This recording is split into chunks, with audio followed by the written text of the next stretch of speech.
Você já imaginou ler um livro que ficou escondido por mais de 70 anos? E se eu te disser que esse livro revela o segredo para vencer o maior inimigo que existe? Não estou falando de uma figura de capa vermelha e chifres. Estou falando de um inimigo que vive dentro da sua própria mente. O livro é mais esperto que o diabo, de Napoleon Hill, o mesmo autor de Quem Pensa Enriquece. Ele foi escrito em 1938, mas a família de Hill teve tanto medo da reação do público que só permitiu sua publicação em 2011. A obra inteira é uma suposta entrevista que Hill fez com o diabo. Mas calma, o diabo aqui é uma metáfora poderosa para as forças negativas, os medos e as crenças limitantes que sabotam nossos sonhos. É a voz na sua cabeça que diz que você não é bom o suficiente, que é melhor não arriscar. Na entrevista, o diabo revela sua arma mais poderosa para controlar 98% das pessoas. A alienação, ser um alienado, segundo o livro, é viver sem um propósito claro, deixando a vida te levar.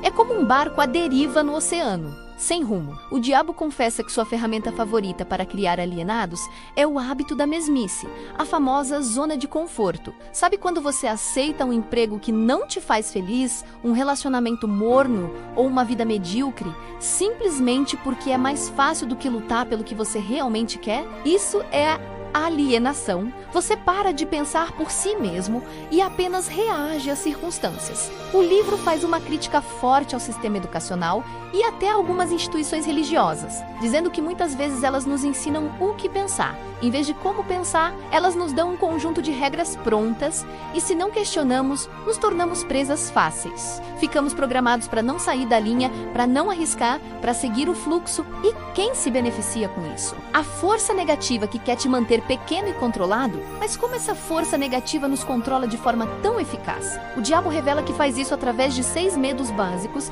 que paralisam a humanidade. E preste atenção, porque você provavelmente vai se identificar com algum deles. O primeiro é o medo da pobreza. É aquele medo que te impede de pedir demissão para abrir seu próprio negócio, porque você teme não ter dinheiro para pagar as contas. O segundo é o medo da crítica. Esse é o que te impede de postar sua arte, de cantar sua música, de seguir aquela carreira que seus pais não aprovam, tudo por medo do que os outros vão pensar ou dizer. Depois vem os medos de doenças, da perda do amor de alguém, o medo da velhice e, claro, o medo da morte. O diabo explica que esses medos são como ervas daninhas. Eles ocupam todo o espaço fértil da sua mente. Um espaço que deveria estar preenchido com fé, com planos de ação, com autoconfiança. Quando a sua mente está cheia de medo, não sobra espaço para a coragem. Você passa mais tempo pensando no que pode dar errado do que planejando como fazer dar certo. E aqui vem a parte mais assustadora. O diabo apresenta um conceito chamado ritmo hipnótico. Pense nisso como uma lei da natureza, como a gravidade. Essa lei diz que qualquer hábito, bom ou ruim, se repetido por tempo suficiente, se torna permanente, quase automático. Se você tem o hábito de procrastinar, de deixar para depois aquele projeto importante, o ritmo hipnótico vai cristalizar esse comportamento. A procrastinação deixa de ser uma escolha e se torna parte de quem você é. Você entra num transe, repetindo os mesmos padrões negativos dia após dia, sem nem perceber. É assim que um alienado temporário se torna um alienado permanente. A mesmice se torna tão confortável, tão automática, que a ideia de sair dela parece impossível, aterrorizante. Ok, a essa altura você pode estar pensando, tô perdido, como eu saio disso? Calma, o livro não seria tão famoso se não trouxesse a solução. E a solução é poderosa e está ao seu alcance. O primeiro passo, e o mais crucial, é a definição de um propósito. Você precisa saber exatamente o que quer da vida. Não algo vago como ser feliz ou ter mais dinheiro, seja específico. Quero abrir minha loja de bolos artesanais até dezembro. Quero me tornar um programador e trabalhar remotamente em até 2 anos. Sem um destino claro, qualquer vento te serve e você continuará à deriva. Seu propósito é a sua bússola, o seu norte. O segundo passo é acessar o seu outro eu. Hill conta que, nos momentos de maior desespero, quando tudo parecia perdido, ele ouvia uma voz interior, uma versão dele mesmo que não conhecia medo, dúvida ou limitação. Todos nós temos esse outro eu, essa fonte de coragem e sabedoria. É a intuição, a centelha divina, chame como quiser. Você precisa aprender a silenciar o medo para ouvir essa voz. É ela que vai te dar força para dar o primeiro passo quando tudo parece assustador.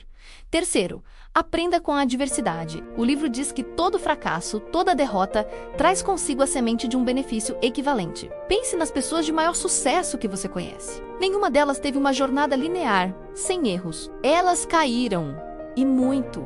A diferença é que elas não viram o fracasso como um ponto final, mas como um feedback, uma aula. Elas procuraram a semente, a lição escondida na derrota, e a usaram para tentar de novo, de forma mais inteligente. E por fim, nada disso funciona sem autocontrole e disciplina. O diabo se alimenta dos nossos impulsos descontrolados, da preguiça, da gula, da necessidade de gratificação instantânea. Para se libertar, você precisa se tornar o mestre da sua própria mente, e não o seu escravo. Isso significa dominar seus pensamentos e suas ações, significa fazer o que precisa ser feito mesmo quando você não está com vontade. Mais esperto que o diabo, não é um livro de autoajuda comum, é um verdadeiro soco no estômago, um chamado para a ação. Ele nos mostra que o maior diabo a ser vencido não está lá fora, mas dentro de nós é a nossa própria negatividade, o nosso medo e a nossa tendência à conformidade. Vencê-lo é uma escolha diária, a escolha de definir um propósito, de agir com coragem, de aprender com os erros e de ser disciplinado. Espero que essa reflexão tenha acendido uma faísca em você. Se gostou, não se esqueça de deixar o seu like, se inscrever no canal e compartilhar com alguém que precisa ouvir essa mensagem. Obrigado por assistir e até a próxima!